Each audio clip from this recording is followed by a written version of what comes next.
afternoon! So actually, I am new here in Manila, pero I think this is my fourth or third time in front of you. Anyway, I would like to share it with you my journey in Rewi. 2017, nag-start ako. Bear with me, ha, because I am not good in Tagalog. So, nag-start ako 2017. My experience was, I love to take the product. Actually, product-oriented talaga ako because I am really a health advocator. So, advocator ako ng health, tapos napaka-health conscious ko. I'll just be honest with you. Kaya yung mga leaders ko nandito sa Manila, unti-unti na nilang alam na unti-unti lang yung kinakain ko. Tapos unti-unti na nilang nakilala na yung mga food ko is iba yung mga food ko. So, ganun ako. Kasi, lalo na ngayon na nasa ano na tayo, no? Sa Rewi na tayo, we are advocating products. We are advocating health. Anyway, when I started point here, I just only took the product. 15 days after of taking it, nakita ako ng mga friends ko na nag-iba na yung aura ng mukha ko. In fact, I have a problem with my face before, but I will not show you na may picture kay Basilo.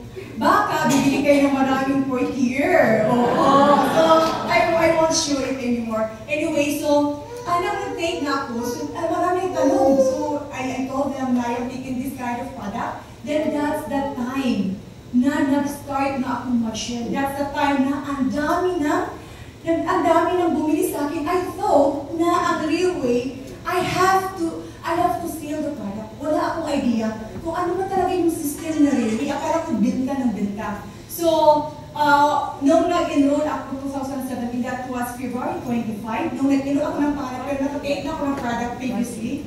So, nung nag-start na ako, yung ano ko lang, yung pinalangin, yung goal ko lang na I can share the products sa mga friends ko para mabawi ko yung pinuhunan ko so that I can buy another set for my husband. And true enough, February 25, that's only up to February 20, it's only 3 days. On March 1, 2017, I earned 81,000. The following month, which is March 1 to 31, yung income ko 131,000. And I prayed, Lord, give me 200,000. Nakuha ko yun in just a matter of month. Sabi ko, Lord, another 300,000. Nakuha ko din yun. Then tapos 500,000, nakuha ko din yun. So iba na yung prayer ko. Sabi ko, Lord, give me the income that is more than enough sa needs ko. And my husband, he was a seaman, a captain sa boat. So, medyo malaki-laki yung salary niya. Isang goal ko naman, sana one day, yung husband ko hindi na siya magbarko. Kasi it's very good na makita ng mga anak ko, yung husband ko, together with us. And sure enough, 2020 March, that was the last day of my husband's barko. Yes, so that's why if you are going to work Rewi, no one can stop you to earn more. Ang sekreto ko lang nito is I work Rewi with all my heart. My leaders can attest that. I work Rewi with my goal, with my dreams. Sometimes we all have dreams, but what is the problem for our dreams? The problem is, our dreams will remain into dreams. We don't have any goals. We don't have any plans. We don't have any actions. So, sometimes we keep on dreaming. No, may untag, may sana, sorry ko nga sa inyo, no? But talaga ako sa Bisaya. So, sana, nakikita ako na ganito, yung buhay ko magbabago. Sana yung husband ko hindi na mag-abroad, hindi na mag-OFW. But what you are doing of your dreams? Are you keep on dreaming on it? Do you have any plans to reach your dreams? Huwag kang magpa-affect sa mga problems. Kasi nga sabi ko sa mga leaders ko, sabi na, Mom, you know what, Mom? I only have 10 clients. Wala pa rin bumili. Wala pa rin bumili. I only have 10 clients. I told them, you know what? Do not give up. You have the time to give up. If you have 100 yung 100 clients, tapos wala talagang nag-member under you, you can't give up that time. But if you only have 10 clients, 20 clients, bakit mag-give up ka? Hindi ka na nag-give up sa buhay mo today. Na yung buhay mo ngayon, nakahirap-hirap ka na. Yung mga dumadalaw sa'yo every month, yung mga due bills mo, mga due dates mo, hindi ka nag-give up dun. Palagi ka na namumblema. Every now and then, you kept on thinking about it, kung paano mo mababayaran, paano ka to really have a peace of mind during night time, para wala ka ng struggle. And today, you will say me, you will told me, that mag-give up ka because you have 10 clients, wala ka pa member under you. For me, I don't have the time to become, to have an ability, or to think of discouragement. Actually, I am a person na walang discouragement. When I started this one, wala akong upline, it's because my upline is too busy. My sponsor, busy siya, marami din siya kagaya ko, but I kept on working on my own. I don't want to say something na masama. No, my sponsor is very good, but siguro busy siya, hindi siya makagalaw sa akin. Siguro, but it's alright because I know my dreams. I know my goals. And if you are waiting of your upline today, hindi ako maka-work because I don't have an upline. No. If you know your results, why you are inside the railway, you don't think of your upline. Think of your plans. Think of your goals. Think of what you can do for yourself, for your family. Actually, kung minsan makinig tayo ng mga leader sharing, mga testimonies, iba pag makinig tayo, I have a lot of leaders that iiyak kasi sometimes if they can hear, some people would encourage them, would motivate them. Pero sa akin, of course, it's good for me to hear from them. Pero yung pinakamaganda talaga is I have my own motivation. Yung own motivation in life is my family. Yung dreams ng mga family mo, kahit ano pa kadami yung obstructions along your way, you will not feel discomfort. You will not feel discouraged. Why? It's because you are self-motivated. That's why you have to think of yourself kung ano talaga yung reasons why you are inside the railway. Why you are going to work this business. You know what? For me, I've been in a traditional business. Hindi sa 5-6 galing ha. Yung sinabi ko. I've been there. Tapos ako yung manage ng negosyo namin. Maganda din yung traditional business. Pero ano ba yung kagandahan ng traditional tapos ng railway? Ang traditional business, you can also help people, yung mga employees mo, natutulungan mo sila. It's good that you can help them. Pero dito din sa railway, ang pinakamaganda, you can help your leaders together with you grow. Tapos, paano ba sa mag-grow? Of course, they are going to earn together with you. Not only 6 digits, 7 digits, 8 digits. Dito sa railway, you can have the possibilities na maganda yung bonus mo. Maganda yung income mo. And that's a good one. So that's why if you are inside the railway, this kind of business, you have to share to everybody that this business is a very, very good business. Why? Because we have a very, very good product, an excellent product. And that's why I shared a lot of people how good Sportier is. That's why if you are going to start business, if you are now a new one, start doing it. I can tell you, you will not become disappointed because we will give you up to 70% income.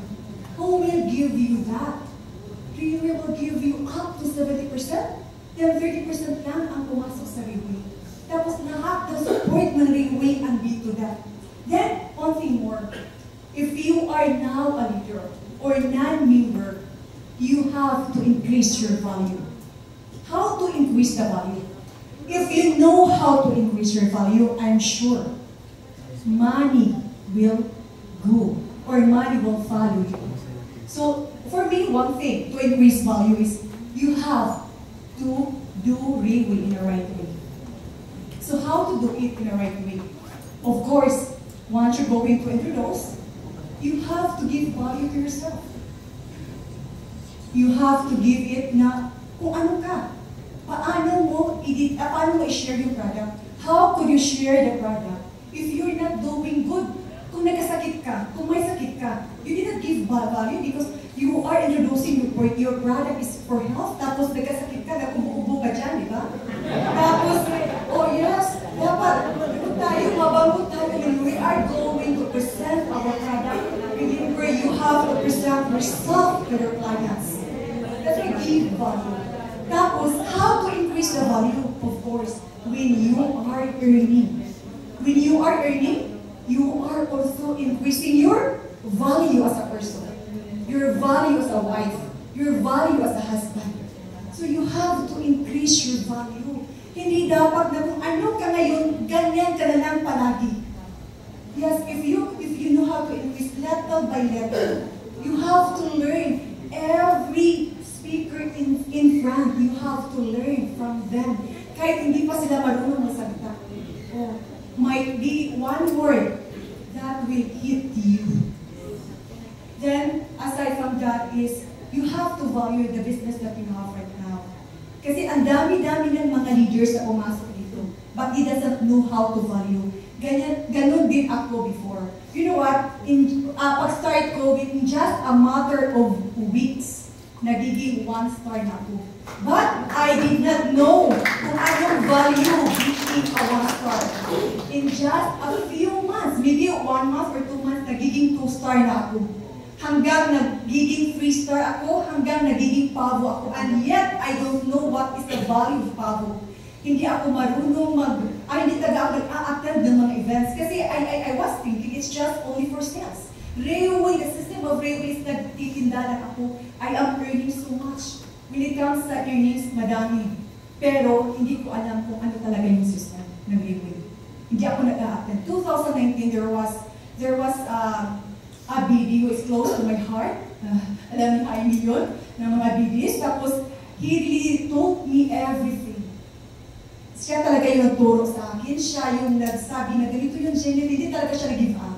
Then, 2019, there was a star meeting. I invited my star achievers. 16 of them flew together with me here in Manila to attend. And that was the first time na-value ko na yung railway tapos yung rock. Oo.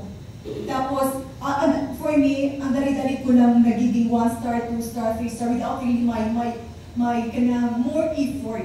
That's why today, I really appreciate people. I really appreciate leaders. Pag naka-one set na sales kayo, I value it. Kasi alam ko na gaano pala kahirap yun. So that's why if you are experiencing today, 10 people, 100 people, na yung sales mo isang set lang, value it. You have to learn to value kasi hindi ganun ka-easy maghanap ng pera. Hindi ganun ka-easy maghanap ng leader. Oh, so you have to nurture your leader. You have to nurture your clients. Hindi na pagtapos mo siya mabintahan, wala na goodbye. Hindi mo na siya na kumusta kung paano siya can-take. Hindi mo na siya na kumusta kung gumanda ba siya o gumanda ba siya sa career. Yes, you have to value every time, everything inside the railway, value mo siya. Para little by little, matutunan mo din, tapos matutunan din ng leader mo, matutunan din ng clients mo kung paano ka din i-value. So, alam mo ba, kung kailan ko talaga na-value, yung nag-run ako ng Phoenix. Nung nag-run ako ng Phoenix, I worked together closely with the leaders. I worked together closely with the BDs, with the managers, with our GM. Yes, Raymond Fong, I closely worked with him. So that's why doon ko talaga na-value every set na sales ko during that time until today. Natutunan ko ng i-value. It's coming from my heart. Every time I spoke, every time I'm going to share, it's coming from my heart. That's why my leaders, I call them, it is very good. It is very good to share. Once your heart and your heart and your mind mag-align together. Kasi iba yung nag-share ka sa harap o nag-share ka sa tibuto, tapos yung heart mo, ibinigay mo na. So your client will tell you, okay Jen, I will purchase one million. Yes. I I experienced that so many times. Last week, I experienced that. So that's why it is very important to us to work with the heart. Na yung honesty natin, yung dedication natin, andun talaga. Kahit gaano mo pa ka-expert magsalita, kahit kung laugi ka pa or ano pang achievements mo, but if you don't know to work with the heart, wala ka din. Useless pa din. So that's based on my experience and based on my observation na pag magsalita ka with all your heart, iba yung dating. So, leaders, all leaders inside the room, thank you so much for this opportunity and thank you for the time.